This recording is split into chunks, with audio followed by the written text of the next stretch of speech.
तो बोले ठीक है राजेंद्र भैया, हम बताते हैं, आप गिनते जाना। हाँ भैया, अब गिनूं भी मैं, बताऊं भी मैं, एक आध हो 10-5 हो तो गिन के बता दूं। 16,108 है, तो बताते बताते हम जाते हैं, मैया गिनते गिनते आप जाओ।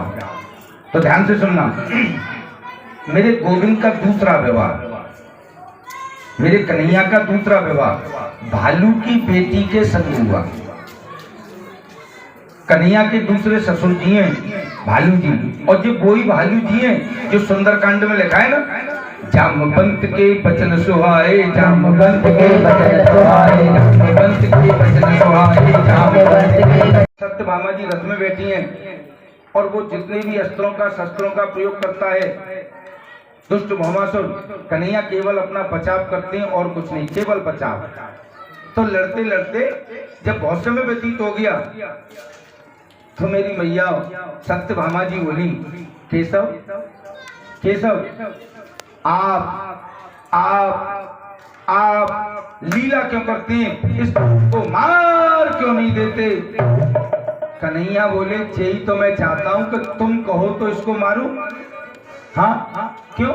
क्योंकि मैंने वचन दे दिया है। हाँ, और मेरी कन्हैया ने उस दुष्ट भौमासुर का कल्याण कर दिया, कल्याण कर दिया। और जैसे ही कन्हैया उसके कारागृह में पधारी, जैसे ही गोविंद उसके कारागृह में पधारी, हाँ, जैसे ही गोविंद उसके कारागृह, समाज में कितना प्रदूषण पैदा हो जाता है। और वास्तव में देखें मैया तो भगवान सबके पति है, बताओ है कि नहीं? वास्तव में देखें तो परमात्मा सबके पति हैं। मैंने कह रहा भागवत में लिखा है, पाति लोकम इति पति, समझ में आ गया? पाति लोकम इति पति, जो दुनिया का पालन करता है उसको पति बोलते हैं, जो दुनिया को प्रकाशित करता है उसको पति बोलते हैं। पाति लोकम इति पति। अब तो मेरी मैया बहुत आनंद से गोविंद द्वारका में निवास कर रहे हैं, बहुत आनंद से कन्हैया द्वारका में निवास कर रहे हैं। हाँ, अच्छा सुनो, रानियां कितनी है? 16,108। अभी मैंने आपको विस्तार से विवाह का वर्णन किया है। 16,108 रानियां हैं और बहुत आनंद से गोविंद द्वारका में 16,108 रानियों के साथ में निवास कर रहे हैं। हाँ, निवास कर रहे हैं। अच्छा सुनो, एक ही के शस्त्रा कृष्ण से, ध्यान देना, एक ही के शस्त्रा कृष्ण से पुत्रान 10 बला। समझ में आ गया? एक ही के शस्त्रा कृष्ण से पुत्रान 10 बला। हाँ, अब तो मेरी भैया निकाल दूं, आराम से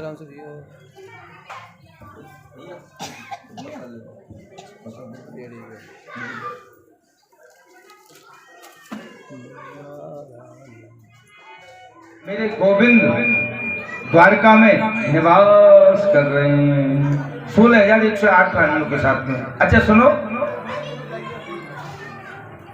एक ही के शस्त्रा कृष्ण से पुत्रान 10 बला। राजेंद्र भैया समझ में आया? मंत्र संस्कृत कम आती है, ध्यान दो, दोबारा बोल रहा हूं। एक ही के शस्त्रा कृष्ण से पुत्रान 10 बला। अब तो आ गया होगा समझ में? प्रत्येक रानी ते 10 बेटा। आगे समझ में? मैं नहीं कह रहा, मंत्र कह रहा है, दोबारा सुनो। आने वाले आएंगे जाएंगे, पर आपका कांटेक्ट मुझसे होना चाहिए। तो मैं क्या पूछ रहा था आपसे, बताओ सुशीला मैया, तुम बताओ।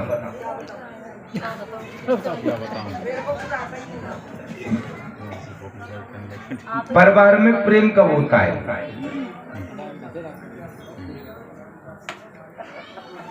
थोड़ा ध्यान से समझने की बात है। परिवार में सुमति कब होती है? परिवार में प्रेम कब होता है? हाँ तो सुनो, अब मैं बताऊं, पहले मूड हला कर बताऊंगा। चलो ठीक है। देखो भैया, परिवार में प्रेम कब होता है, परिवार में सुमति कब होती है, परिवार में आनंद कब होता है? तो सुनो, परिवार का ज्येष्ठ, परिवार का ज्येष्ठ और घर का श्रेष्ठ, उसका सबके प्रति एक जैसा भाव हो तो परिवार में प्रेम होगा, परिवार में सुमति होगी, परिवार में आनंद होगा। ताली भी नहीं बजाई। चलो ठीक है। देखो भैया, ऐसा नहीं होना चाहिए। किसी माँ बाप के 3 बेटा हैं, किसी माँ बाप के 3 बेटा हैं और बड़ो वारो आवे, बाबूजी 10,000 रुपया चाहिए, ले जा भैया, ले जा भैया, दे दिए 10,000 रुपये, कोई बात नहीं। बीच वारो आवे, बाबूजी 5,000 रुपया चाहिए, ले जा भैया, उसको भी दे दिए। छोटो वारो आवे, छोटो वारो आवे, बाबूजी 2,000 रुपया चाहिए, घर के भूल गए का? अब बताइए भैया, बा घर में प्रेम है जाएगो, बा घर में सुमति है जाएगी, बा घर में आनंद रहेगो। परिवार का जो ज्येष्ठ है, ध्यान दो जरा, परिवार का जो ज्येष्ठ है, घर का जो श्रेष्ठ है, उसका सबके प्रति एक जैसा भाव हो तो परिवार में प्रेम होगा, परिवार में आनंद होगा, हाँ, परिवार में सुमति रहेगी। देखो भैया, अगर तुम्हारे 3 बच्चे हैं और एक बच्चा 10,000 मांग रहा है, तुम पे 30,000 हैं तो 10,000 तीनों को दे दो, और नहीं है तो साफ मना कर दो, भैया अपनी व्यवस्था अपने आप करिए। अब हमने का जीवन भर को ठेका थोड़ी ले रखो है, अब तक तुम्हारे का कमाया था, सब कुछ दे दिया, अब हमको हमें अपने लिए कमाने दो, भजन करने दो, हमें परेशान मत किया करो, अपनी व्यवस्था अपने आप करिए। 2 टूक मना करिए तो परिवार में प्रेम रहेगा, परिवार में आनंद रहेगा, मोह माया त्यागो। हाँ तो मेरी मैया, और क्रोध तो कभी भी नहीं करना चाहिए। भागवत में लिखा है, गीता में भी लिखा है, घरों में रहकर क्रोध नहीं करना चाहिए। ध्यायेतु विषयान पुंस संगत तेषु उपजायते, संगा संजायते, कामात् कामात् क्रोधा भी जायते। क्रोधा भक्ति सम्मोह सम्मोहात् स्मृति विभ्रमा, स्मृति भिंसा बुद्धि नाश, बुद्धि नाश प्लस्यति। क्रोध जैसी रद्दी चीज संसार में दूसरी कोई नहीं बनी। फिर तो मेरी मैया, भगवान के पुत्रों का सुंदर विवाहों का वर्णन, उनके पुत्रों का सुंदर विवाहों का वर्णन। और सुनो मेरी मैया, समय समय पर अपने बच्चों को शिक्षित बनाओ। समझ में आ रहा है? समय समय पर अपने बच्चों को शिक्षित बनाओ, उनको शिक्षा दो। बच्चों को शिक्षा जरूर देनी चाहिए। हाँ, समय समय पर अपने बच्चों को शिक्षित बनाओ। देखो भागवत जी में लिखा है, भागवत जी में लिखा है, माता शत्रु पिता बैरी। थोड़ा ध्यान दो, भागवत जी में लिखा है, माता शत्रु पिता बैरी, ये न बालो न पाठित। वो माँ बाप अपने बच्चों के शत्रु होते हैं, बैरी होते हैं, जो अपने बच्चों को सुंदर शिक्षा नहीं देते, पढ़ाते लिखाते नहीं है, वो अपने बच्चों के बैरी होते हैं। हाँ, जरूर सुंदर शिक्षा देनी चाहिए। तो कन्हैया ने अपने बच्चों के लिए 3,88,000 टीचर लगा रखे पढ़ाने वाले। समझ में आ गया? अपने बच्चों को सुंदर शिक्षा देनी चाहिए, जरूर पढ़ाना लिखाना चाहिए। हाँ, अब तो मेरी मैया 3,88,000 टीचर लगा रखे पढ़ाने वाले, लेकिन मेरी मैया फिर भी अब दूसरा उत्तर सुखदेव भगवान दे रहे हैं, पारिवारिक पृष्ठभूमि में सुमति कब होती है, पारिवारिक पृष्ठभूमि में प्रेम कब होता है। तो एक उत्तर वो था जो मैंने बता दिया। अब दूसरा उत्तर सुनिए। घर के बड़े बूढ़े शीला अम्मा ध्यान दो।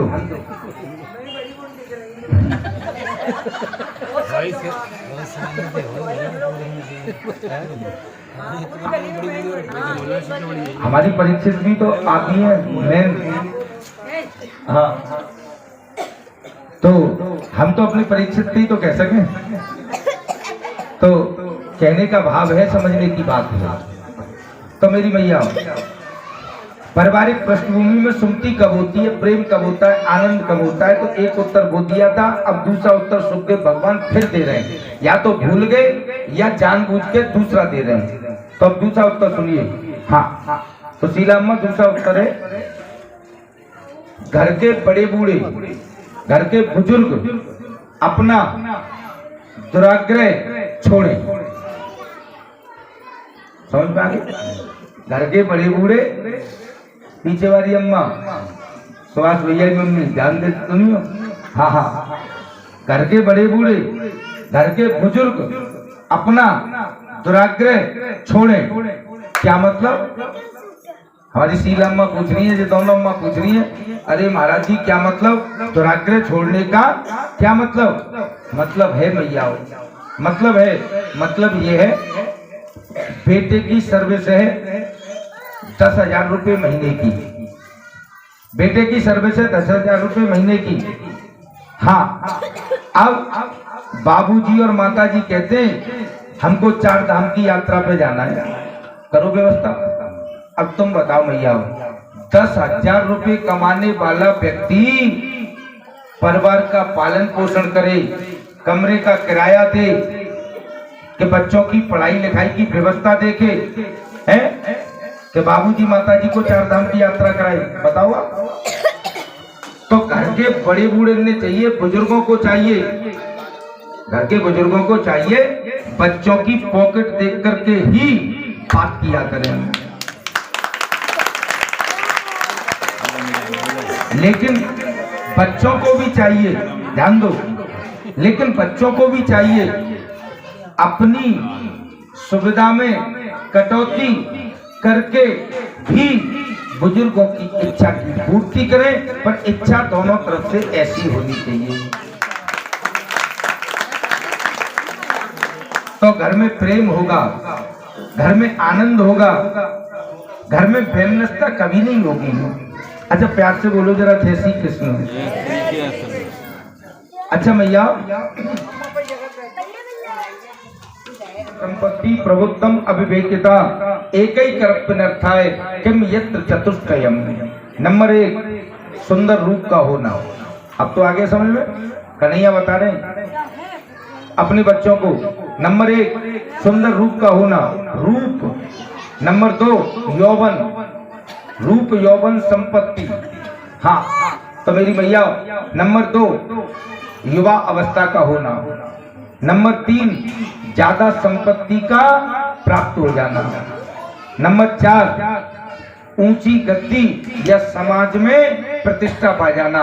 इन चारों चीजों में से एक चीज भी किसी के पास में है तो वो व्यक्ति बिना अनर्थ किए नहीं मान सकता, वो जरूर अनर्थ करेगा। और सुनो भैया, जहाँ पे ये चारों चीजें हों वहां के तो फिर पेट कहने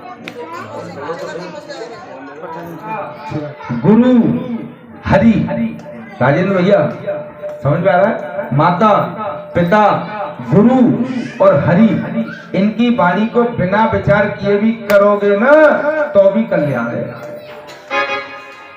खुशी ना भैया? भैया आज तो तुम दिखा दो, आज तो अंतिम दिवस है। हाँ, कल से तो तुम्हें कोई कष्ट ही ना देंगे हम। और ये बात बिल्कुल सत्य है, इन महापुरुषों की वाणी पर विश्वास करो और कभी उससे विमुख मत जाना बेटा। हाँ, और जाको प्रभु दारुण दुख देहि, जाको प्रभु दारुण दुख देहि, जाको प्रभु दारुण दुख देहि, जाको प्रभु दारुण दुख देहि, जाको प्रभु दारुण दुख देहि, जाको प्रभु दारुण दुख देहि। जाति मत पहले हर ले, जाति मत पहले हर ले, जाति मत पहले हर ले, पापी मत पहले हर ले। समझ में आ गया? जाको प्रभु दारुण दुख देही ताकि मत पहले हर लेही। ये समझ लो मेरी भैया। हाँ, कि फिर वो व्यक्ति महापुरुषों का, ब्राह्मणों का, संतों का अपमान किए बिना नहीं मान सकता। और फिर अगर उसने ब्राह्मणों का, संतों का अपमान कर दिया तो फिर तो समझ लो मेरी मैया, उसके ऊपर दुखों के पहाड़ आने लग गई। कन्हैया अपने बच्चों को समझाते, कहते, पास में बिठालकर, लेकिन बच्चे तो बच्चे ही होते हैं। हाँ, कभी सुना कभी नहीं सुना। और आज बच्चे खेलते खेलते खेलते खेलते वन में चले गए। आज कृष्ण के पुत्र खेलते खेलते वन में चले गए। और सुनो जी, मई पे चले गए, मई पे पहुंच गए जहां पर ये संत बैठे थे। हाँ, विश्वामित्र, असर, सुनो ध्यान से। विश्वामित्र सीता कन्या दुर्वासा भृगु अंगिरा कश्यपो वामदेव भूत्री वशिष्ठो नारदादि। ये संत बैठे थे। विश्वामित्र, असत, कन्या, दुर्वासा, भृगु, अंगिरा, कश्यप, वामदेव, अत्रि, वशिष्ठ और मेरी मैया नारद। ये 11 महात्मा बैठे थे। धूना लग रहा था। और इन विप्रों में नारद जी को छोड़कर सभी गृहस्थ हैं। विश्वामित्र जी बाद में ब्राह्मण हो ही गए थे। आप लोग जानते होंगे कथा। हाँ, विश्वामित्र जी बाद में ब्राह्मण, ये जो कौशिक ब्राह्मण हुए बाद में, जो विश्वामित्र जी की संतान हुई। तो मेरी मैया,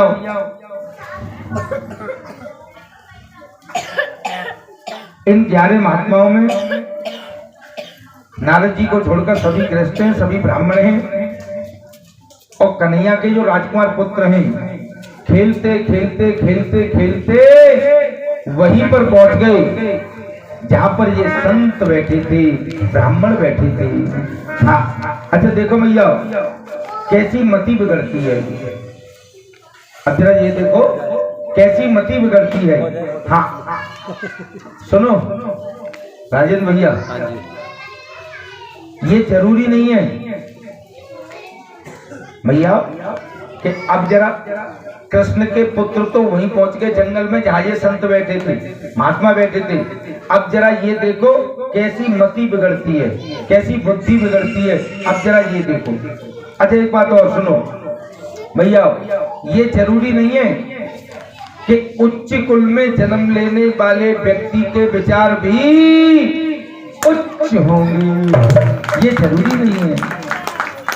और प्रकाश बाबू जी, ये आवश्यक भी नहीं है कि निकृष्ट कुल में जन्म लेने वाले व्यक्ति के विचार भी निकृष्ट होंगे, ये आवश्यक भी नहीं है। हाँ,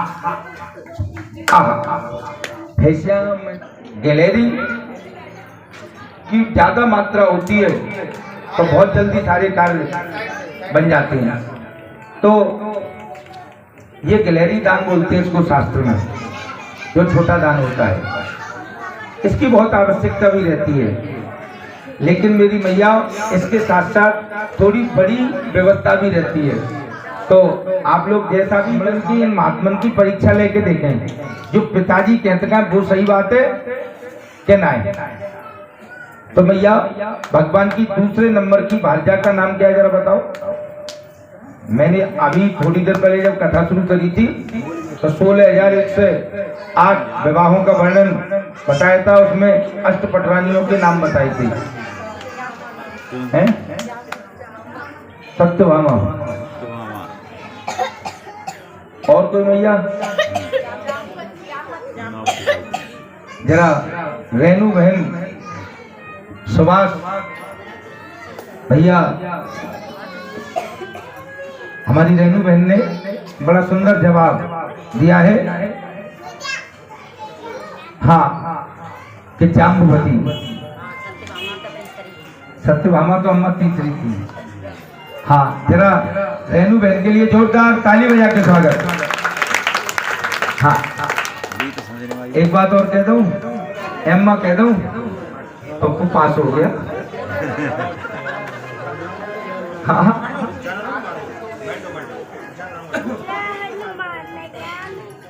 जाओ तेरे को ध्यान देना। तो भगवान की दूसरे नंबर की पत्नी का नाम है, भांजा का नाम है जाम्बवती। हाँ और उनके पुत्र का नाम है सांब। क्या नाम है? जोर से बोलो। अच्छा जैसे मैं बोलूं ऐसे बोलना, तो सांब का जो मतलब है वो आप लोगों को समझ में आ जाएगा। और मेरे अनुसार नहीं बोले तो फिर मुझे ये बताना पड़ेगा, फिर ना समझ में आएगा। पर जैसे मैं बोलूं कोशिश करो तो अपने आप समझ में आ जाए। तो जैसे मैं बोल रहा हूं ऐसे बोलो। सांब बोलो।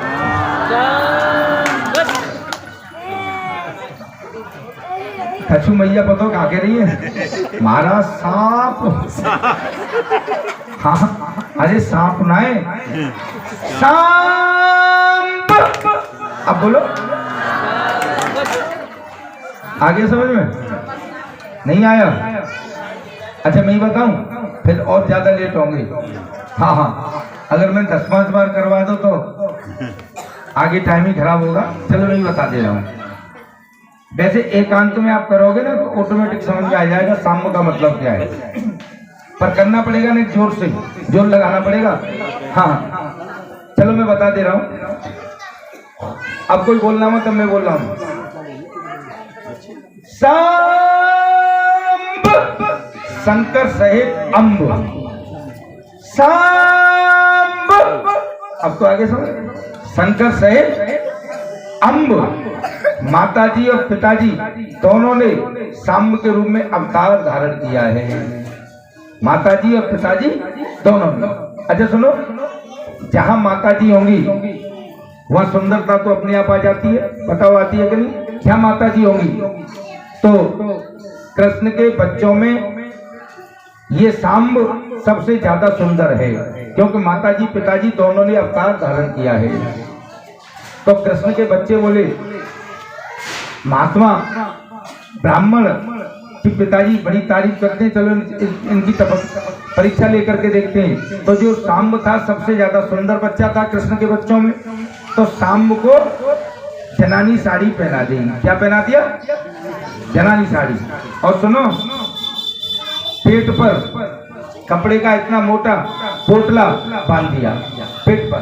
और सुनो, 1.5 फुट का घूमट भी लगवा दिया और महात्माओं के सामने ला करके खड़ा कर दिया। अच्छा एक बात, महात्मा तो महात्मा ही होते। 101 रुपया हमारे विकास भैया। हाँ जरा जोरदार इनके लिए भी ताली। अब तो भैया 1.5 फुट का घूमट लगवा के महात्माओं के सामने ला करके खड़ा कर दिया, ब्राह्मणों के सामने। अच्छा एक बात और कहूं, ब्राह्मण संत तो बड़े भोले होते हैं, बड़े भोले होते हैं। तो भैया ब्राह्मणों ने कहा, संतों ने कहा, बेटा ये नई बहू कहां से आई है? ये नई बहू कहां से आई है और हमसे क्या चाहती है? तो कृष्ण के पुत्र बोले, बाबा ये नई बहू है, बाबा ये गर्भवती है, ये गर्भवती है। अब ये चाहती है मुझको पुत्र हो, ये चाहती है मुझको पुत्र हो। आप तो महाराज त्रिकालदर्शी होते हैं, भूत भविष्य वर्तमान सारी बातों को जानते हैं। बताओ ना बाबा, इसके बेटा होगा या इसके बेटी होगी? बताओ ना बाबा। तो मेरी मैया महात्मा बोले, अरे दोस्तों, कृष्ण के पुत्र के पेट पर कपड़े का पोटला बांध करके ले आए हो हमारी मजाक उड़ाने के लिए। जाओ, इसके गर्भ से ऐसा मूसल पैदा होगा कि तुम्हारे पूरे खानदान का विनाश कर देगा। ये हमारा श्राप है। ब्राह्मणों ने, संतों ने यदुवंश के विनाश होने का श्राप दे दिया। श्राप लग गया। बच्चे घबराए। साड़ी वाड़ी खोल करके देखा तो कपड़े का जो पोटला था उसकी जगह पर लोहे का पिंड रखा है। बच्चे घबराए, एक दूसरे से बोले ये क्या हो गया, ये गलती हो गई हमसे, पिताजी सही कहते थे। एक बोला कुछ नहीं होगा, ब्राह्मण संत तो ऐसे ही कहते रहते हैं, कुछ नहीं होगा। हाँ, एक बात कहूं मैया, ऐसा कभी मत सोचना कभी कुछ नहीं होगा। सुनो, आपकी कुंडली कहती है आपको पुत्र सुख नहीं है। आपकी कुंडली कहती है आपको पुत्र सुख नहीं है। किसी ब्राह्मण के, किसी संत के चरणों में प्रणाम कर दो, चरणों में प्रणाम कर दो और अकस्मात वो संत, वो ब्राह्मण तुमसे कह दें पुत्रवती भव, तो परमात्मा को आपकी कुंडली में परिवर्तन करना पड़ेगा। पर संत का, ब्राह्मण का वचन झूठा नहीं कर सकते, ये पक्की बात है। पर मेरी मैया, क्वालिटी होनी चाहिए ब्राह्मण की, क्वालिटी होनी चाहिए संत की, भजनानंदी होना चाहिए। हाँ, भजनानंदी होना चाहिए, क्वालिटी होनी चाहिए। अच्छा, एक बात और कहूं, कह दूं, मुंह तो लाओ। चलो ठीक है। हाँ, तो मैं ये तो देखो, आपको एक चीज बता रहा हूं, एक चीज मेरी नजर में आई है बात, वो आपको बता रहा हूं। भागवत से अलग है ये बात। वैसे ये राम कथा में वर्णन है इसका, इस कथा का जो मैं कहने जा रहा हूं, इस कथा का राम कथा में वर्णन है, लेकिन भागवत से थोड़ा अलग है। ब्राह्मण किसको कहते हैं? ब्राह्मण किसको कहते हैं? वेद में एक श्लोक है, वेद में एक श्लोक है, जन्म जायते शूद्र। वेद में ये श्लोक है, जन्म जायते शूद्र। बच्चा जिस समय जन्म लेता है उस समय शूद्र होता है, फिर वो ब्राह्मण, क्षत्रिय, वैश्य कैसे हो गया? समझ में आ रहा है कुछ? फिर वो ब्राह्मण, क्षत्रिय, वैश्य कैसे हो गया? जब बच्चा पैदाइशी शूद्र है तो फिर क्षत्रिय ब्राह्मण कैसे हो गया? अब आप लोग ये कहें कि महाराज रूप रंग से ब्राह्मण होगा तो कोई काला भी होता है, कोई गोरा भी होता है, तो रूप रंग से भी ब्राह्मण नहीं मान सकते हैं। शरीर से ब्राह्मण इसलिए नहीं है क्योंकि वो जन्म से शूद्र है, उसने शूद्र बनकर के जन्म लिया है, तो शरीर से ब्राह्मण हो नहीं सकता है। तो काय से ब्राह्मण है? मेरी मैया, कर्म से ब्राह्मण है। समझ में आ रहा है? अगर उसके कर्म अच्छे हैं, भजनानंदी है, तो वो ब्राह्मण है। देखो, सीधी सीधी समझ लो, सुनो जरा ध्यान से, सीधी सीधी समझ लो। ये जो मुंह है हमारा गर्दन से ऊपर, ये ब्राह्मण है, हम सबका ही है, सबके अंदर ही तो है मुंह। हाँ हाँ, कोई ब्राह्मण के अंदर अलग से थोड़ी हो, तो है, सबन के अंदर है। तो ये जो मुंह है ये ब्राह्मण है। सुनो, ये जो भुजाएं हैं भैया,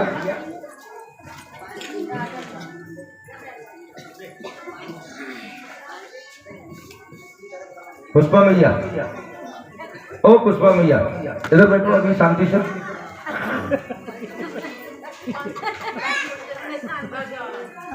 नहीं, कहीं बैठ जाओ, नहीं बैठ जाओ।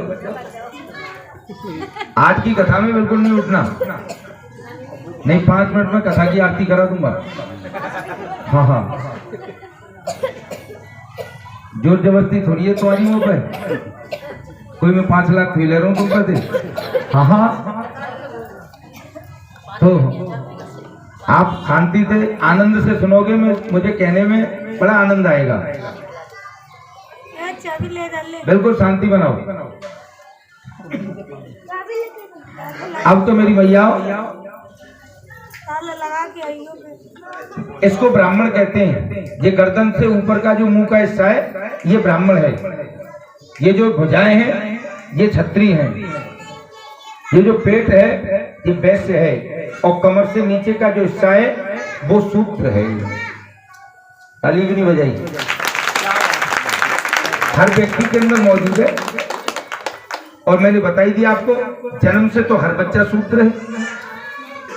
रूप रंग से ब्राह्मण हो नहीं सकता, क्योंकि काले भी होते हैं, गोरे भी होते हैं। तो कर्म से ब्राह्मण है, उसके कर्म अच्छे हैं तो व्यक्ति ब्राह्मण है। बहुत से लोग कहते हैं, गांवन में आपने देखा होगा पुजारी जाति होती है, उनको बाबा जी भी बोल देते हैं। बहुत से लोग कहते हैं ये सबसे छोटे ब्राह्मण हैं, सबसे नीचे ब्राह्मण हैं। सुनो, अभी आपको ज्ञान नहीं है। पुजारी बाबा जी वशिष्ठ की संतान है, राम जी के कुल गुरु हैं। सुनो, जिस समय मैं कथा बता रहा हूं आपको, जो राम कथा में लिखी हुई है रामायण में, सुनो ध्यान से। विश्वामित्र राजा थे। कौन थे विश्वामित्र? राजा, और वो क्षत्रिय थे। भाई राजा थे, क्षत्रिय थे विश्वामित्र। तो राजपाट उन्होंने त्याग दिया, और राजपाट त्यागने के बाद में, जब राजपाट त्याग दिया, बड़े बूढ़े है गए और राजपाट त्याग दो, तो वन में चले गए। घोर तपस्या करी विश्वामित्र ने, और घोर तपस्या करने के बाद में 10,000 वर्ष तक तपस्या करी। और जब 10,000 वर्ष तपस्या उन्होंने कर ली, जब 10,000 वर्ष उन्होंने तपस्या कर ली, तब मेरी मैया उनको ब्रह्म का ज्ञान हुआ। ब्रह्म का ज्ञान, और ब्रह्म का ज्ञान होने के बाद फिर उन्होंने दूसरी शादी करी। क्यों? क्योंकि उन्होंने सोचा ऋषि 3 प्रकार के होते हैं। पहले ऋषि बनते हैं, और फिर ऋषि बनने के बाद में जब तपस्या करते करते ब्रह्म का ज्ञान प्राप्त हो जाए, तब ब्रह्म ऋषि कहलाते हैं। ध्यान दो, तब ब्रह्म ऋषि हो जाते हैं। और ब्रह्म ऋषि होने के बाद फिर वो उस ज्ञान का गलत उपयोग करने लग जाए। समझ में आ रहा है भैया? पहले ऋषि होते हैं, तपस्या करते हैं, तपस्या करते करते करते करते जब ब्रह्म का ज्ञान प्राप्त हो जाए, तब वो ब्रह्म ऋषि कहलाते हैं। और ब्रह्म ऋषि होने के बाद जब वो ज्ञान का गलत उपयोग करने लग जाएं, किसी राजा के यहाँ नौकरी करने लग जाएं, उनके बच्चों को शिक्षा देने लग जाएं, वहां से धन प्राप्त करने लग जाएं, तो फिर वो राज ऋषि कहलाते हैं। बताओ कहलाते हैं कि नहीं? ऋषि, ब्रह्म ऋषि। और ब्रह्म ऋषि का मतलब हमने राजा के यहाँ नौकरी कर ली, और राजा के बच्चों को धनुषवाड़ी की विद्या सिखा रहे हैं, शिक्षा दे रहे हैं, और वहां से जो धन मिल रहा है उससे परिवार का पालन पोषण कर रहे हैं, तो वो राज ऋषि कहलाते हैं।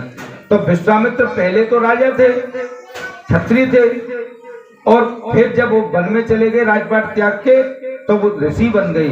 फिर ब्रह्म का ज्ञान प्राप्त हो गया, क्योंकि 10,000 वर्ष तपस्या करी। और जब ब्रह्म का ज्ञान प्राप्त हो गया, तब नेत्र खुले। उन्होंने सोचा भाई मैं जहाँ का राजा था वहां जाऊंगा, तो वहां तो पीढ़ी बदल गई। तुम बताओ भैया, 10,000 वर्ष कम होते हैं का? भाई विश्वामित्री तो मरे ना है, उनके नाती पोता तो बदल गए। अगर मैं वहां जाऊंगा तो वहां पीढ़ी बदल गई, और मैं जाके उनसे यूं कहूंगा भैया मैं तुम्हारा बाबा हूं, तो कोई विश्वास करेगा? यकीन करेगा? जेल में बंद कर देगो।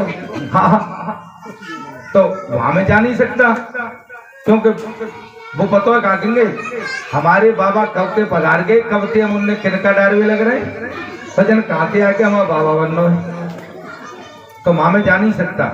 अब क्या करूं? फिर खाऊं कहां से? जब से तो मैं भजन में बैठा था, तो उन्होंने दूसरी शादी कर ली, और दूसरी शादी करने के बाद में राजा त्रिशंकु के यहाँ जाके विश्वामित्र ने नौकरी करी। राजा त्रिशंकु के बच्चों को शिक्षा देने लगे, और शिक्षा देते देते वहां से जो धन मिलता था परिवार का, बच्चों का पालन पोषण करने लगे। तो एक संतान तो विश्वामित्र की क्षत्रिय है, और दूसरी संतान अभी आगे बताऊंगा, क्योंकि ब्रह्म ऋषि हो गए ना बाद में। तो मेरी मैया उसके बाद में एक दिन राजा त्रिशंकु के साथ में कहीं देश पर चढ़ाई करके वापस आ रहे थे, तो पूछा महाराज सेना पड़ाव कहाँ डालेगी। पहले गुरुओं से पूछते थे, सुनो जरा ध्यान से, पहले गुरुजनों से पूछते थे। हाँ 9 बजे तक बैठना।